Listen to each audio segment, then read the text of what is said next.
Generally মেয়েরা আমাকে যখন জিজ্ঞাসা করে তাদের বয়ফ্রেন্ড সম্বন্ধে, আপনি জানেন আমি খুব ডিসকারেজ করি ব্যাপারটা আলোচনা করতে। তাদের বয়ফ্রেন্ডের ক্যারিয়ার নিয়ে আলোচনা করে, কিন্তু একটা আমি ব্যতিক্রম ঘটাচ্ছি তার একটাই কারণ। একটা মেয়ে আমাকে জিজ্ঞাসা করেছে, স্যার আমি এরকম একটা ছেলেকে ভালোবাসি, আমি তার সাথে পালাতে চাই, আমার বাড়ি থেকে অন্য একটা ছেলেকে বিয়ে দেওয়া যাচ্ছে, আপনি বলুন যে আমি এই ছেলেটার সাথে বাড়ি থেকে পালাবো, আপনি সমর্থন করবেন কি না? আপনার সমর্থন হলে আমি বাড়ি থেকে পালাবো। আমি বললাম, ভাই তোমার যদি প্রেমের অত জোর থাকে তুমি পালাও, ঠিক আছে? যদি তোমার মনে হয় পালিয়ে যদি ভুল করো তাহলে আবার চলে আসবে, চিন্তা নেই, বাবা মা না বলবে না, ঠিক আছে? নাথিং ইজ রং, মানুষ ভুল করে, বিয়ে করে পালিয়ে বিয়ে করে, এমন কিছু অসুবিধার কিছু নেই, ভুল করলে আবার চলে আসবে, এটাকে এত বড় করার কিছু নেই।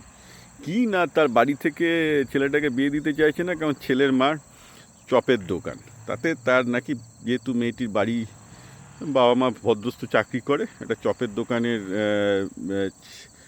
মালিকের ছেলেকে, যদিও ছেলেটি একটি বেসরকারি সংস্থায় চাকরি করে, সে চপ ভাজে না, তবুও মানে একটা চপের দোকান, তার ছেলেকে বিয়ে করবে, বাবা মার প্রচুর লাগছে, তার জন্য বাবা মায়ের মেয়েটাকে তার প্রেমিকের সাথে বিয়ে দিতে চাইছে না। এবং দেখো, তোমার বাবা মার একটা স্ট্যাটাসগত কারণে বিয়ে দিতে চাইছে না, ডেফিনেটলি তুমি যে ছেলেটার সাথে পালাবে এটা একটা প্রতিবাদ, সমাজের জন্য ভালো, এবং তোমার গিয়ে যদি মনে হয় ছেলেটার সাথে থাকতে পারছো না, আবার ফিরে আসবে, কোনো অসুবিধা নেই, দ্যাট ইজ নো প্রবলেম। কিন্তু এই প্রতিবাদটা তোমার করা উচিত, কারণ তোমার বাবা মা যে কারণে তোমার বিয়েটা অ্যাপ্রুভ করছে না, দ্যাট ইজ হাইলি আনএথিক্যাল, এটা সামাজিক অসাম্যকে আরও বাড়াবে। এবং তুমি সামাজিক সাম্যের পথে যে স্টেপটা নিচ্ছ খুবই ভালো, আমার পূর্ণাঙ্গ সাপোর্ট রইল।